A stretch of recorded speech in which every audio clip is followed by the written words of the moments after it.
给你们说出来，在这里的主称是呀，就是女生，所以他们本来在做里面时间的时候，这个神庙成为很多庙的很有名的一个神庙。为什么呢？因为日本都喜欢来崇拜伊西斯，所以而且他们是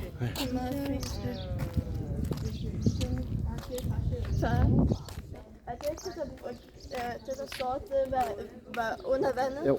Så det har taget så det er det samme at det har taget fra her det under at det var fra under vandet. Ja.